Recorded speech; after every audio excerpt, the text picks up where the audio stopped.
show is sponsored by BetterHelp Online Therapy. Without a healthy mind, being happy is hard. Visit betterhelp.com/super and see if online therapy is for you. Hey, brother! And welcome everyone to our Shang-Chi and the Legend of the Ten Rings spoiler review, where we're going to dissect the movie and try and figure out what its overall impact is on the greater MCU. Here we go.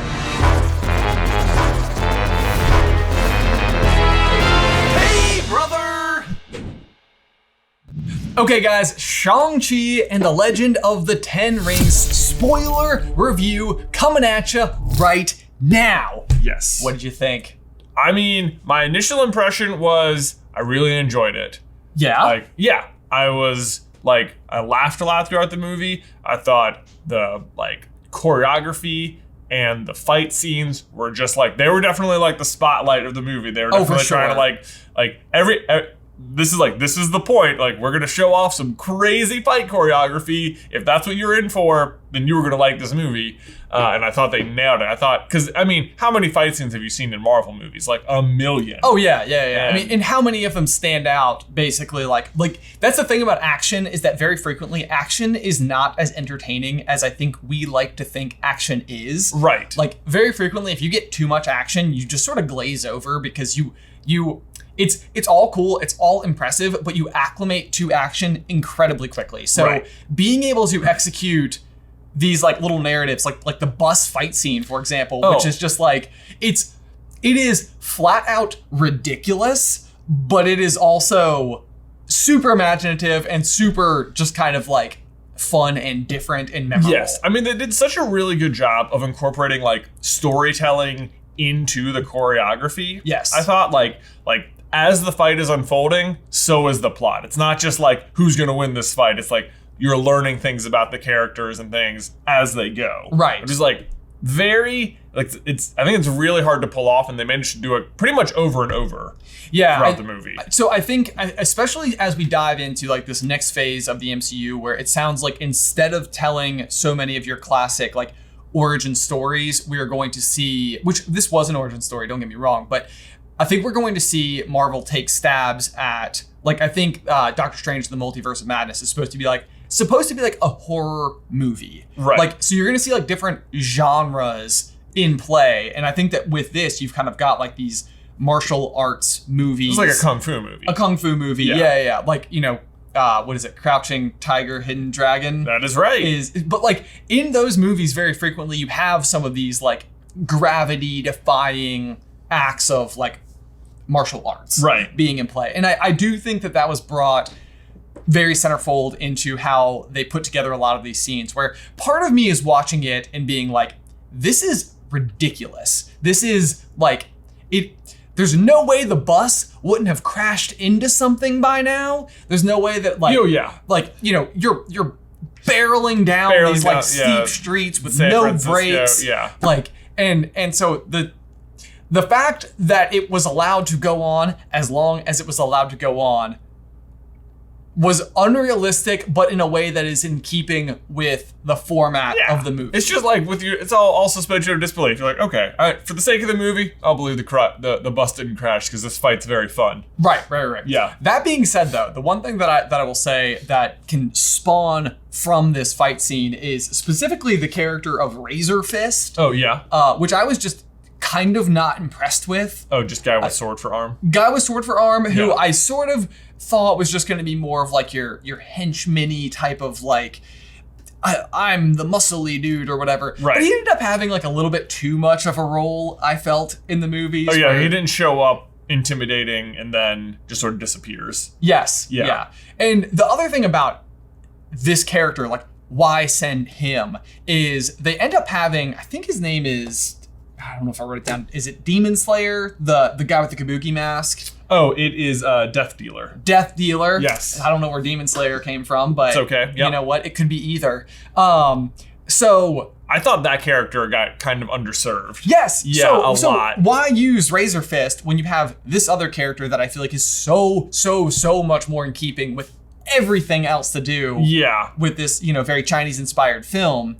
And then ultimately, because I kept thinking they were going to take the mask off, especially the fight scene that happens like in the skyscraper where you're watching almost like the backlit fight, which was my favorite fight cool. of the like entire... the shadow box fight. Yeah. Yes, it was amazingly neat.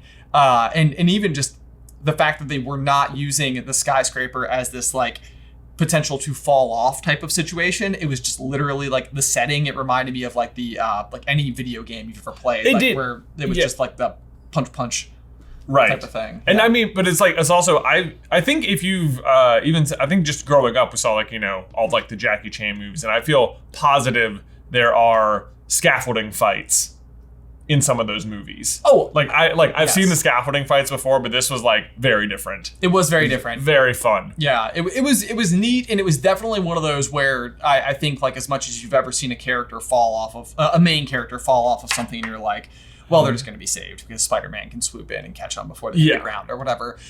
This was one where you're like, I'm like, are they going to kill Katie right now? Oh, like I was like, how are they going to save her? Like, what is going to be the thing? Yeah. Because, like, they give you, like, the slow-mo falling, like, the no, and then they do, like, the fast motion, just like, here's falling at regular speed. And it's like, woof, right. Whoa! It's like, this is an unsolvable problem. Yeah. Like, there's nothing left to help us here. Yeah. Although I thought the sister saving her, it was just like, you left us for dead. Now you know how it feels. Like, you mean you intentionally left him up there to die with the intent of saving him just so he'd know how it felt? Like, what a silly thing. Yeah, that was like one of those moments where I was like, that's not really how these, like, this isn't the best way to make a point. Yeah. Like, in this particular situation. Okay, sorry. Who did you think was going to be under the mask?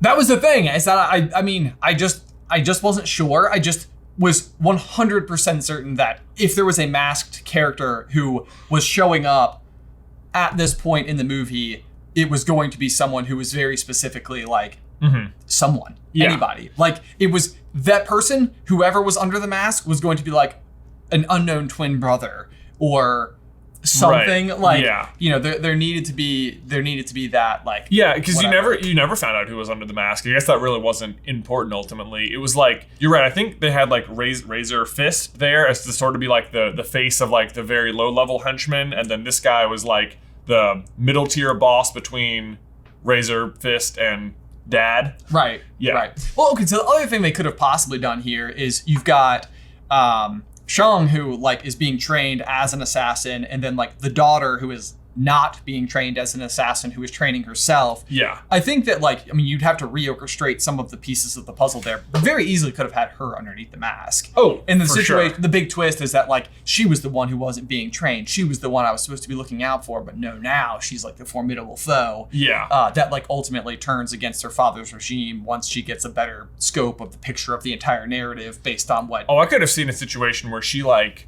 trained herself to the point where she killed the original person in the mask and was just like hiding in plain sight. Or that. Something like that. Like oh, what? Yeah. Dad didn't even know. Yeah. So that totally could have made sense. But the tension, I think, between brother and sister, I felt like it was kind of one of these things where like Shang like basically like leaves. He says, I'm going to come back in 3 days. He goes off on the mission or whatever, and then just like goes to America to like live off a life as a valet. Yeah. And like the sister goes on to run this international crime fighting syndicate. Fighting ring where she's got Wong fighting in showcase matches or whatever. Right. Yeah. And like, is Wong fighting someone like in this particular, like, is it like supposed to be set up that like Wong and like this giant like lizard being are like together, and they're kind of like, all right, we threw our punches, but like now we're buds. Like, let's go back to the locker room and shake it off. Yeah, it seemed like there was like a bit of camaraderie amongst competitors within there. However, and I did not realize this until I was just looking at the IMDb after the fact, the person he's fighting is Abomination from The Incredible Hulk. Like the villain from Incredible Hulk, who's gotten like a redesign, but it's the same character, because he even calls him Emil in the fight. And interesting. I know. So I was like, now that's interesting. They're bringing back this character from way back, like the second MCU movie ever. Yeah. And I guarantee you're not going to know it's him, because he looks, 1, a lot bigger, 2, a lot more like a fish, and 3, there's just no way you remembered his name was Emil. Like, there's no way. Sure.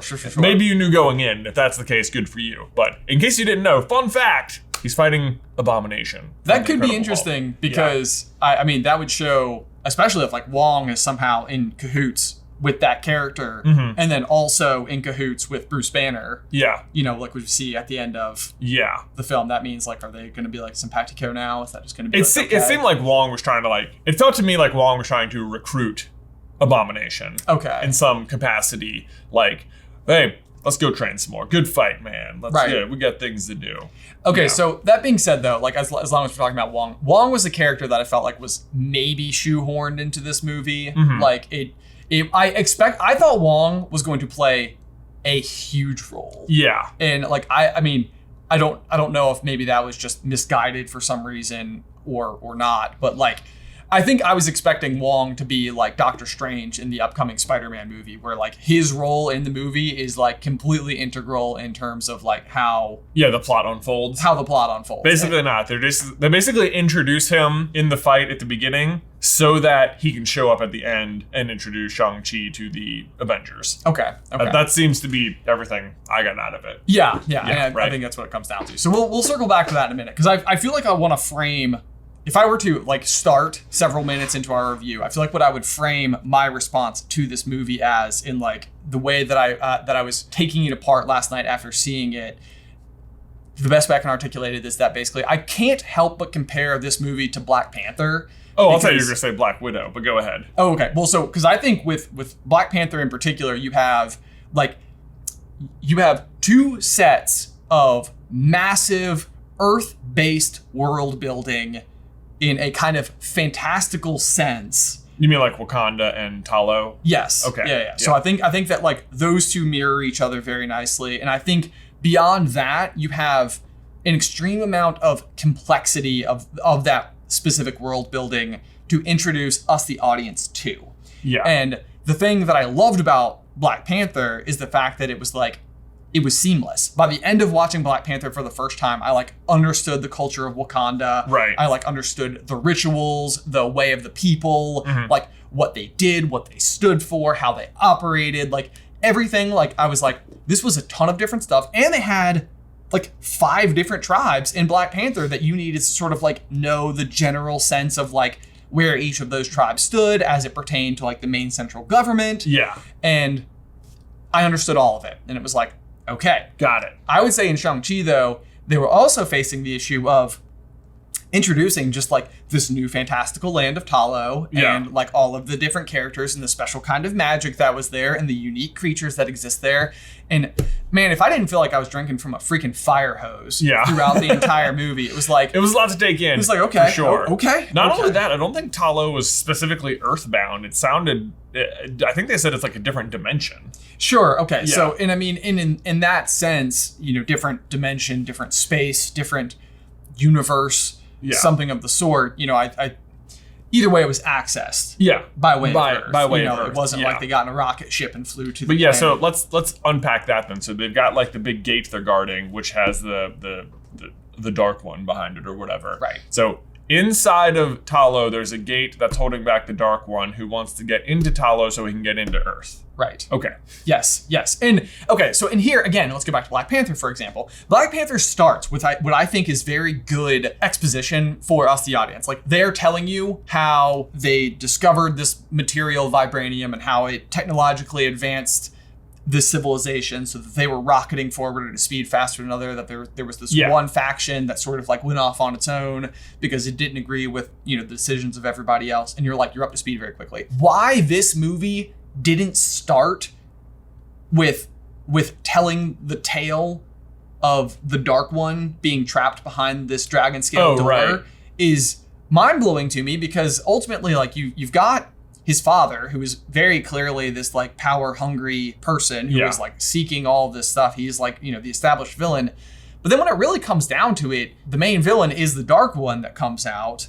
And the father is just kind of like the catalyst for the release of that character, who by the time that character is out, I'm sort of like, so does it feed on souls? And that makes it stronger? Yeah, well, they did do the opening exposition of Here's What Happened with the 10 rings. I know, but I think that they gave you the exposition for the father's character, not for what ultimately ends up being the true villain of the story. I guess, if you will, depending on who you want to describe as the villain. I would say the dad is the true villain, and like the dark one is sort of like the end result of his misguided actions, like that now they also have to deal with. Okay, right. That's reasonable. So like, but in that way, I also feel like it then downplays the power of the Ten Rings themselves. I feel like this movie did not explore fully the power of the Ten Rings, right, at all. And by which I mean, I don't have any idea how powerful they are at the moment. Like, certainly,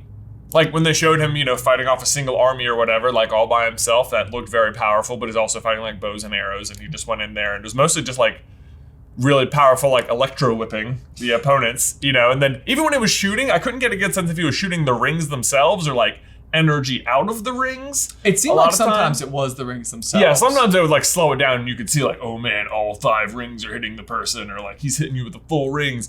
And then it seemed like they were powerful, but I do not have a good scale at all for it just yet. And I don't know if that was like intentional. Like, I mean, he obviously destroys the Dark One by creating that weird like circle ring thing inside of him and just rip him into shreds, which was really cool. Yes. But I don't know. I feel like maybe they intentionally just left a lot on the table for the 10 rings. Like even the choreography, because they had to like invent choreography for how to fight with these rings in this way, because it's not like a real weapon, these don't exist. Right. So I thought that was impressive that they came up with it, but I was like, I feel like there's so much imagination left for fighting with the rings that we have not seen yet, that I think they're going to unfold with a lot. Right. But that's the thing. Like I especially, and I think when you're seeing that origin story and you see him go up and there's like this army of people, all of whom look very nervous that they're about to fight, the army of the 10 rings or whatever. Yeah. And he kind of trots out there and like cuts the path through.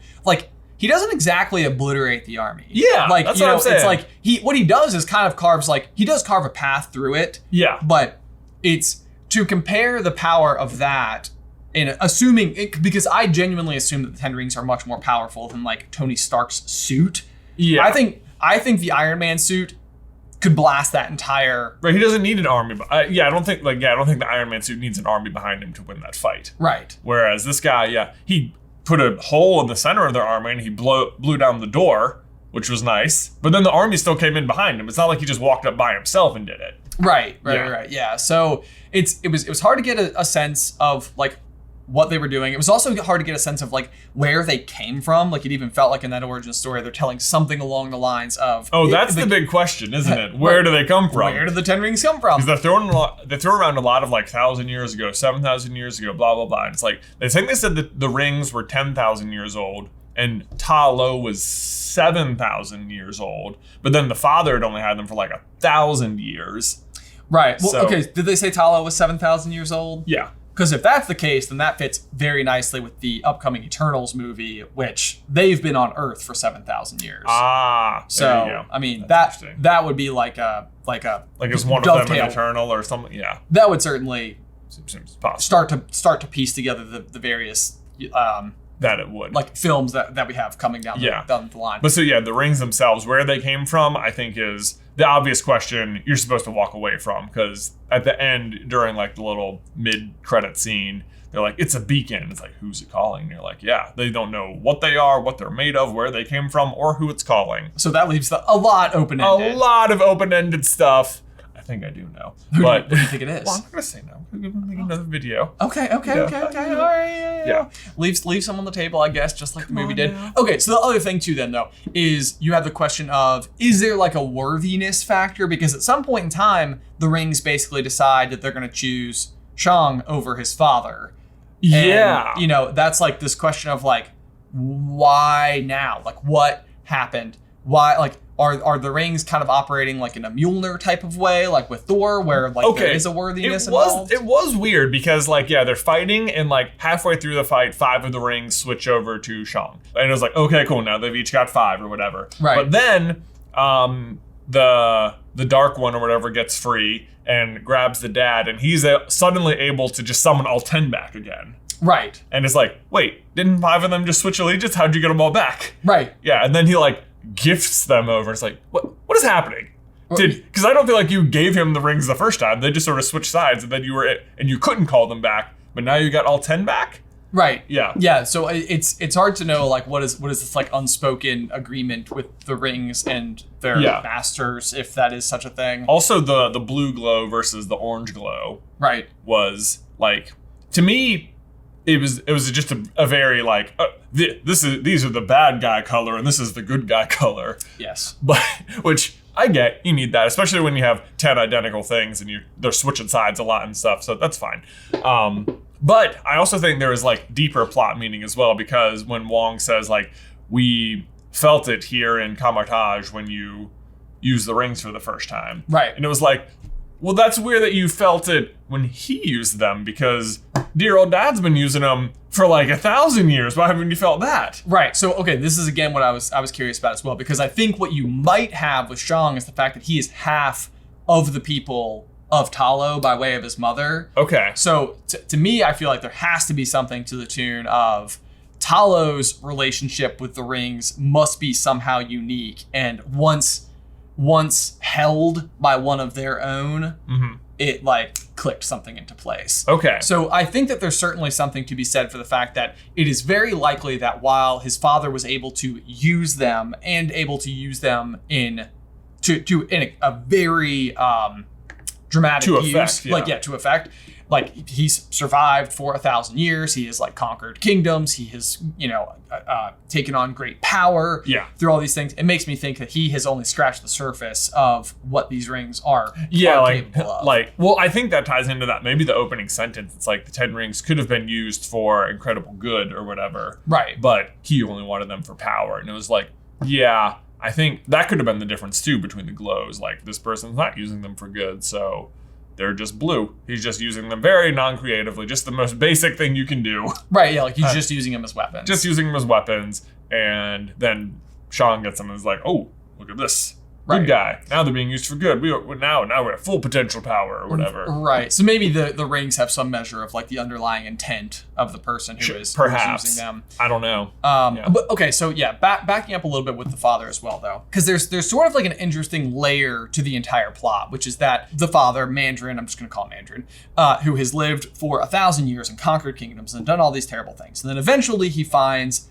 their mother, and when he finds their mother, it's like she is able to show him like a completely different way to view the world. Right. And by that, he's like, I don't know what I was doing all this time. Like, I'm going to put down this conquering path. Right. Singular power of love. Right, exactly. Their fight, by the way, the choreography of that one, amazing. Super cool. Like, great example of like the storytelling through fighting. It's like, it was a dance. It was a dance. It was 100% a dance. It was like we're trying to hurt each other, but also we're kind of interested in each other, and it's like this weird like line they're going back and forth across. It was I love that. The whole scene was really beautiful. Good. I thought it was really cool. But so what you have with this though is like a reformed version of Mandarin, who like it seems like he put down everything. Like he stopped his conquering quest. He even made the decision like I had finally found the reason to grow old. Yeah. Which was like I had fallen in love with somebody, and by falling in love with them, it was like, this is all that mattered from here on out. And the same, like, during that period of time, like, you kind of had this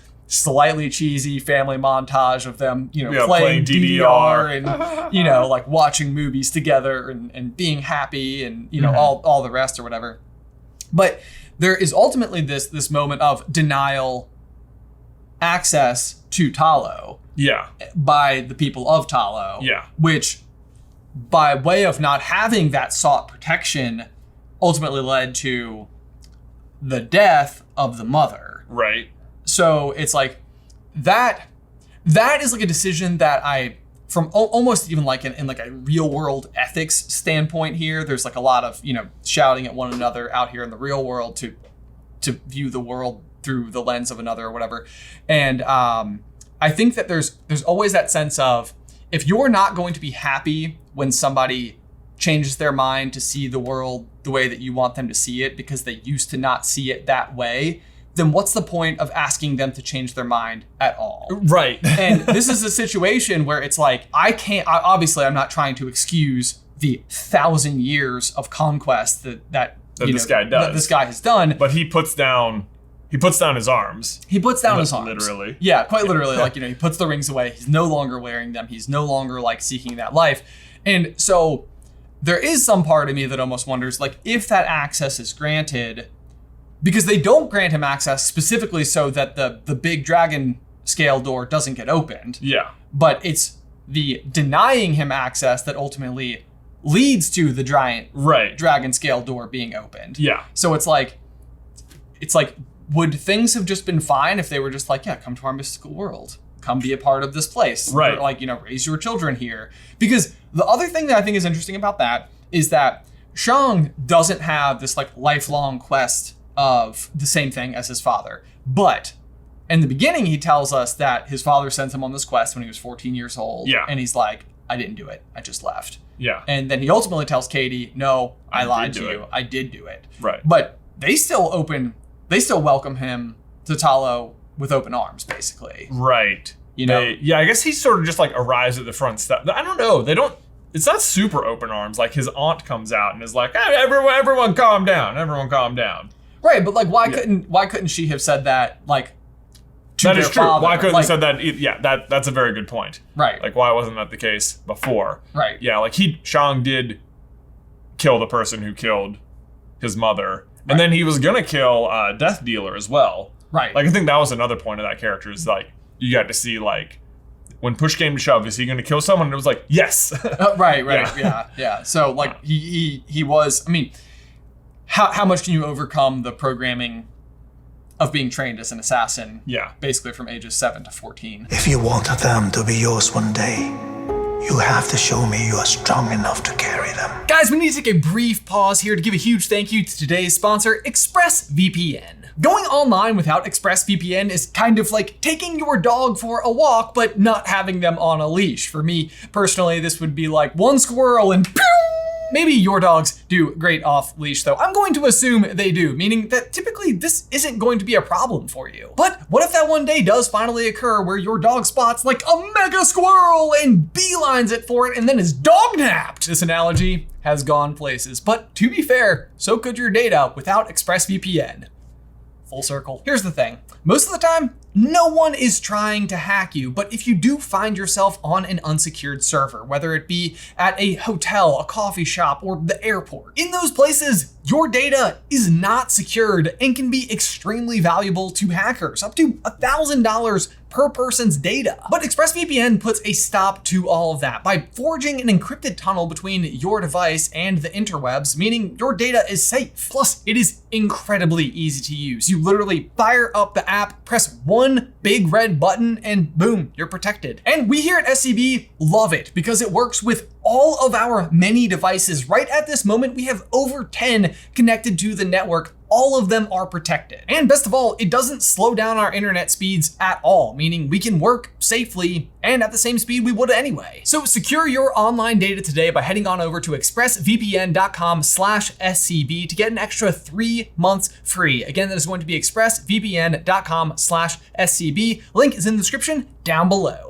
Man, the fight with him and his dad at the end was like the most Dragon Ball Z fight I've ever seen. Oh yeah? Like, I mean, they do that zoom out shot and he has that like diagonal fall at like lightning speed towards the earth. Like, that was right out of Dragon Ball. And then he like walks out of it, glowing. It's like, okay, look at me. Here we go. Right. Here's my Kamehameha wave that I just put away. It was like, he did this, you know? Right. It made a giant orange ball of energy.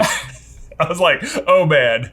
Also, I mean, I feel like I guarantee you someone who was way more well-versed in like anime was picking up on many references that were just going over my head. Okay. Because I feel like as soon as you got in that world, I was like, this place is feels very Pokemon inspired. Yeah. Right away. I wrote the same thing. Well, I mean, actually, there were several moments where I was getting like serious Detective Pikachu vibes, like down to like the fighting, kind of like underground fighting ring type of thing. Like it definitely had that same sense about it. Mm-hmm. And then same thing. Like where you walk into this mystical land of Talo and all around you is just these like really unique creatures that are just like moseying about. Just having a good time. One of them was like literally the nine-tailed fox, which, I mean, there is a Pokemon called Ninetales, which is specifically based on the actual nine-tailed fox, so. Sure, so that's not a Pokemon reference. It's not a Pokemon. They're making the same reference. They're making the same reference. Right. But nonetheless, nonetheless. Also, just thought it was sort of funny that the kind of dragon that was living in the lake was basically the exact kind of dragon Awkwafina voiced in Raya in The Last Dragon. Yes. And Awkwafina's also in this movie, and hilarious. She was great. I mean, there was so many moments throughout the entire movie that she would just say something, and I was like, how are you so funny? She has like the right inflection for everything. My absolute favorite was in the beginning where they were like, well, we should probably go home and get some sleep so we can get up for the early shift tomorrow. We could do that. Or yeah, fantastic. Cut out. Yeah, so that was really cool. And that was actually the number one thing that I liked about the movie was the chemistry between Shang and Katie. Yes. Because I just thought that they were hilarious together. Okay, let me ask you this.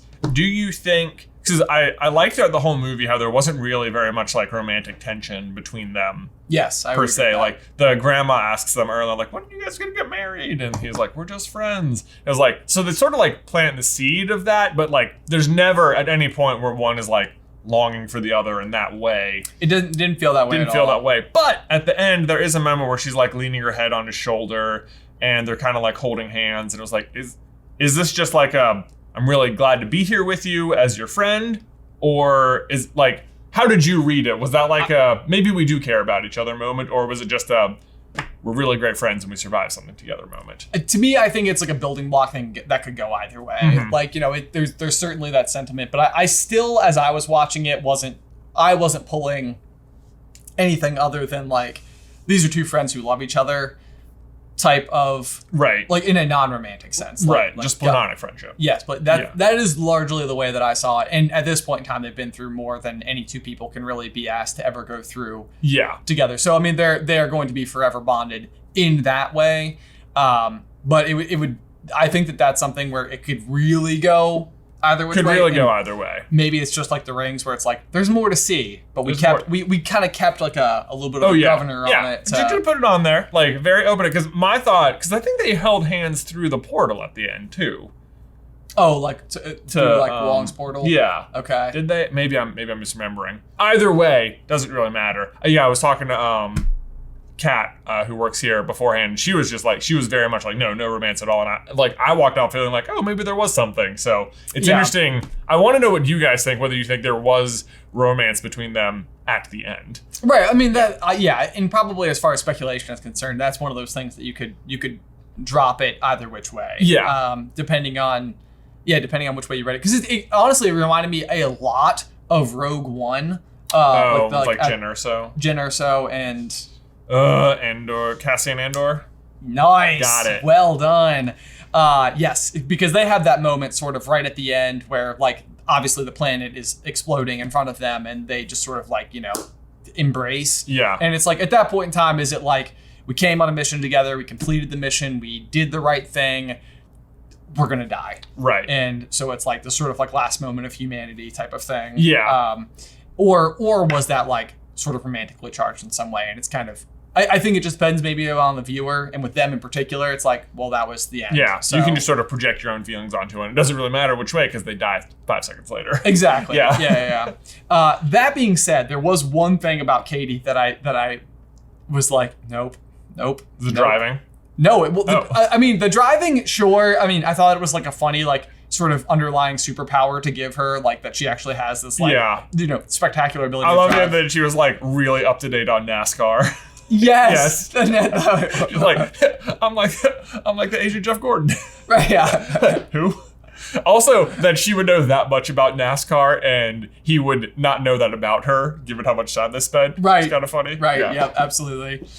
No, it was the bow and arrow thing. I thought that was just silly. I was like, because there's no doubt about it. Like they established very early with Katie that she's got like her master's degree from Berkeley and that she is like a incredibly smart person who has like opted for this like life out of the fast lane, not to be too... Yeah, like that's like sort of the minor character arc that both of them are going on, like, we're not really trying. Right, like they're incredibly capable people who are valets. I think with that, she even has this comment where it's basically like whenever she like puts too much energy into anything, her fear of failure basically is like what pulls her back from... Yeah, she's like, I know my limits. And they're like, if you aim at nothing, you hit nothing. Right, yeah. But like And then they're self-aware with it too, to be fair. Like They at the end are. of the movie, they're like, I trained for like 1 day, and then it's like, boom, shot him like right through the throat, you know? And you're like, I did like that they were, that makes it doesn't totally make it okay, but it makes it a lot more okay in my mind. I think it wasn't so much that I couldn't believe a situation where she could shoot a bow and arrow straight, even after being like trained a little bit. Yeah. You know, like that's not really like what I'm totally fussed over. I think really what it came down to is the fact that like you have this gigantic monster who is like literally fighting the dragon with the actual scales that all of the rest of the armor and weaponry is made from. Yeah. And this small arrowhead shot from the ground by a novice bowman literally shoots through the throat. Yeah. Like significantly enough to turn the tide in the battle. Yeah, I get you. I hear you. You see where I'm coming from? It looked, because to look at the arrows on the ground, they look like regular arrows, but to see that arrow rip its throat open, it was kind of like one of the like, what do they shoot at Smaug, you know? The iron, it looked like Game of Thrones when they shoot them out of the sky. Yeah, With those giant spear shooting, what is the word? Ballista? It looked, yes. A barista Firing a bow. I forgot the ballista. That's what it looked like. Hit that thing in the throat. It was a giant arrow. Yes, It didn't look like a little stick. Oh, yeah, it almost feels like the type of thing where they should have had a giant arrow on the ground and like the whole team would be like working to like crank it and direct it, and then like they get knocked out and like their orbs get swallowed up by the giant dragon, and then she steps in and like pulls it, and it's like boom. That could have worked. Anyway, bow and arrow, it's fine. It worked. It hit the mark. 1 day of training. 1 day of training, no big deal. No big deal. Yeah. So anyway, I mean, I don't know, like, as we push forward, I feel like there are the big questions. There are like the MCU implications of Shang-Chi, like as like a film, because especially as you like creep your way into the post-credit scenes, the interactions with Wong, like you very, very, very quickly have these two characters, Shang-Chi and Katie, introduced to Captain Marvel, Bruce Banner, and Wong. Yeah. So, you know, like as you're dealing with like those three characters, they're all kind of unique for different reasons. Wong being like sort of a master of the mystic arts, Captain Marvel sort of being like your authority on like deep space / other, you know, intelligent life out there. Right, rest of the galaxy. And then Bruce Banner obviously being sort of like your hyper physics based scientist, like who can understand it. So you're dealing with some heavy hitters. Right. You know, in terms of like, and no one knows about none of those three areas seem to know anything about the rings. Right.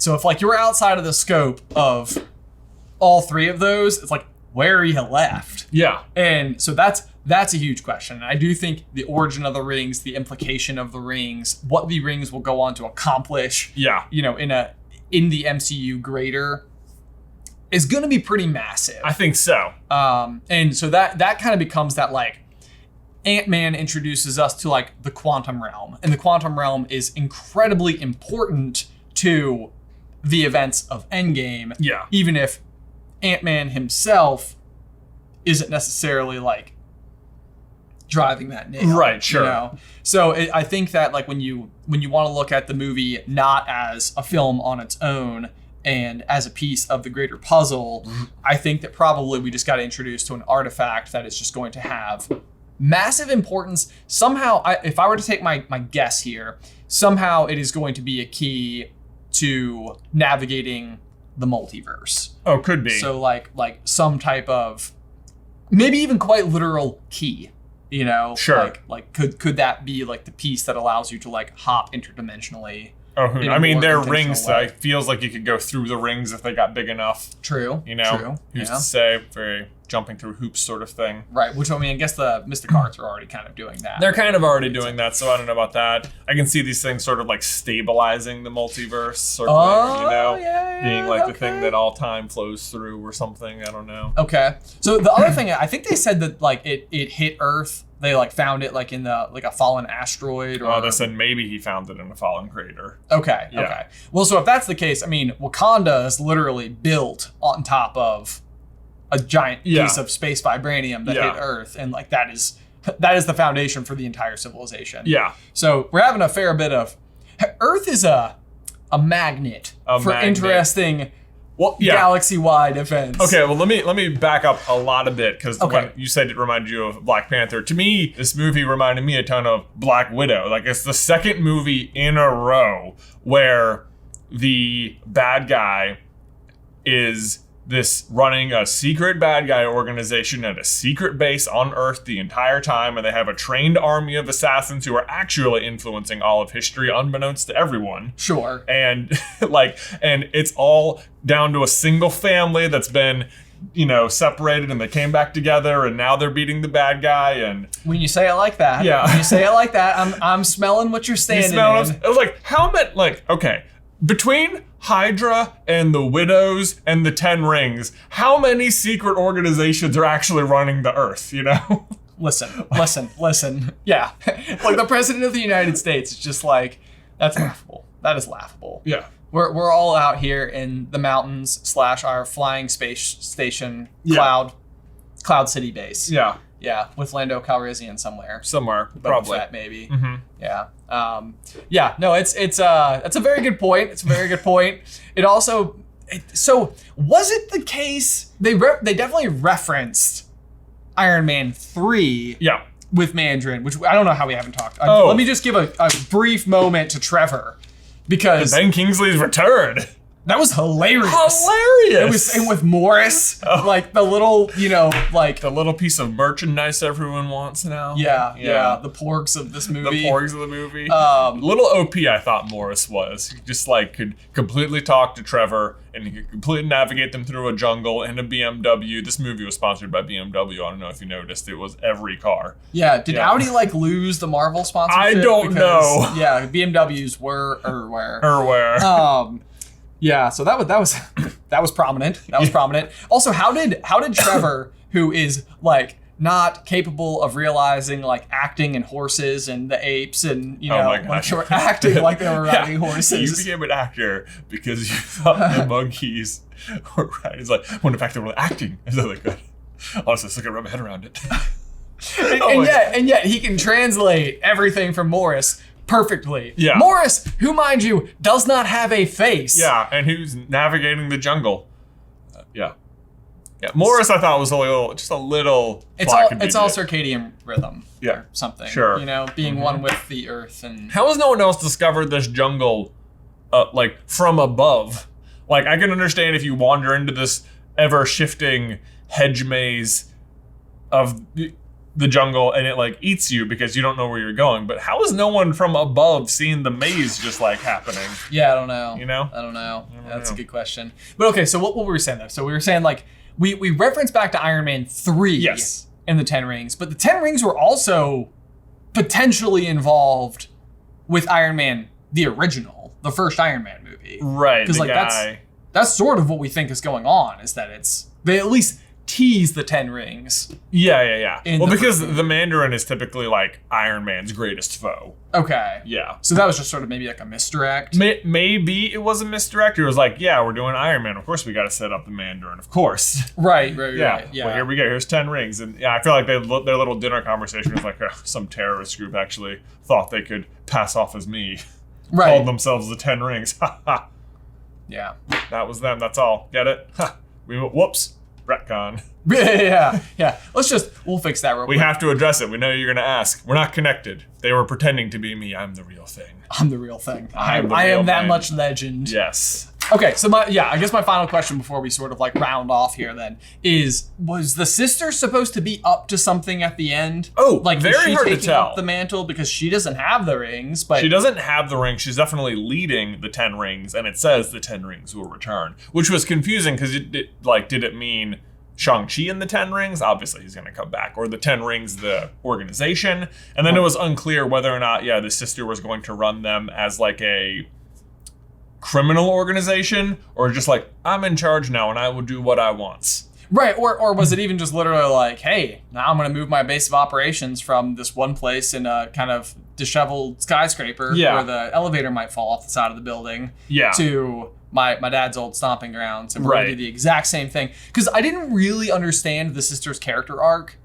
almost at all. It's like she just left the family and built an empire herself. And then was sort of there for all of the stuff that happened, but then also seemed like the moment all of that stuff was done was like, yeah, I'm gonna go back to exactly what I was doing before. Yeah. So then, okay, let me ask you this. Who sent him the postcard at the beginning? I think it was the father. The father sent it? I think the father sent it knowing that, I think the father was basically pulling the strings of, sent the postcard so that when the pendant was stolen, he would immediately go to the sister, although I don't know why that would be relevant. Why would he want him there? Yeah, wouldn't that just make it harder to get the pendant from the sister? Yeah, unless he wanted to like collect them all from the same spot. Who did send the postcard? Right. Unless the initial intent was to have him travel to the sister initially to collect both pendants from the same place. Right, because I mean, we also had the comment where it was like, I always know where my children are. And it was sort of like... And he was also like, I knew they wouldn't be able to kill you. I was like, so why did you send them? Right. Yeah. Yeah. I don't know. Okay. But this is just a tiny aside, not really relevant, but maybe one of my favorite moments in the movie, and it was very brief, but it was like, it was the moment that like totally sold me on him as a character altogether. Yeah. It was right at the start of the bus scene where like they're like asking him for the pendant, and he's like, I don't know what's going on. What are you doing? Get away from me. And then they like shove Katie, and like the look, it's like, it was just very good acting, I think, but like the look he musters, like the amount of anger and like concern and like love, he's like, oh, like, no, you did not. You can come and shove me, but not her. No, Yeah. It was like, I mean, I've seen a ton of characters reacting like, oh, not that way, but it was, I don't know, it was like very well done. I was like, ooh, I like this guy. Yeah, I mean, I would say across the board, the cast of this movie was phenomenal. I think everybody did a really outstanding job. I think that I have been reading and seeing like a lot of like the reactions and responses to the movie, and I think like on Rotten Tomatoes right now, it's got like both critic and audience scores are over 90%, if not over 95%. Wow. And I think that like, I found it to be like an enjoyable movie, but I don't know that like my reaction to it was best Marvel movie you've ever seen. Yeah, I don't even think I'd put it like top 5. You know, it's so, I don't know. I don't know if I'm just being like critical of things, because like when you're like looking at anything through the lens of like review, it's kind of like, okay, like why did this happen? Do I agree with why this happened? Did this make sense? Like, is it in keeping? But I felt like the more notes I was writing about the movie, the more I was feeling critical of it. Interesting. Feeling like maybe like I didn't think that, I thought there was too many things going on, and so not much of it had that much weight. Like I was not very like, I wasn't having like the same like emotional reactions that you might have during like the, you know, holy heck moments of the movie where it's like, whoa, you know, like, and I don't know if like maybe that was like underestimating or not being like properly introduced to the power of the rings, and then not really having a moment where like it was really cool, like when he sent the rings inside of the big, the dark one, and like, you know, ripped it apart or whatever.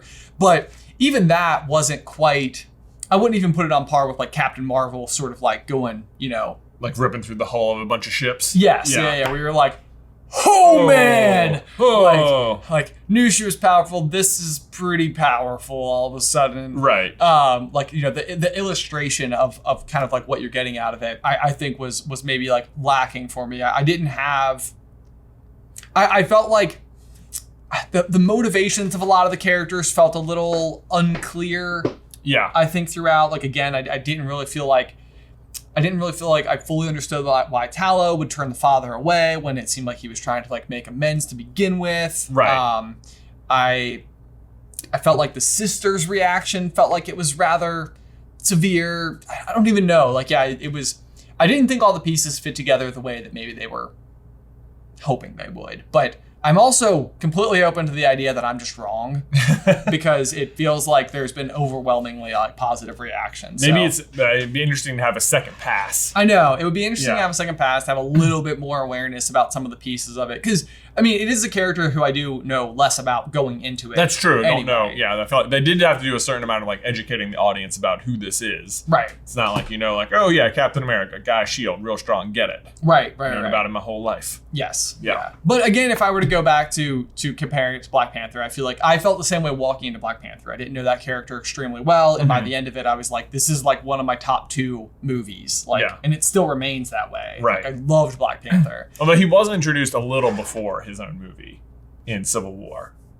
Black Panther. Yeah. That's reasonable. Yeah. So you've seen some amount of it, but not a whole lot of like where he came from or Wakanda or how it all works. Yeah. What it means to be the Black Panther. Right. So anyway, that being said, what would be your score out of 100? I think 82 is where I'm landing. Oh, okay. I think we're like in the exact same range then. Okay. Yeah. I was thinking like 82, 83. Wow. So all right. yeah, definitely like right there. Right there.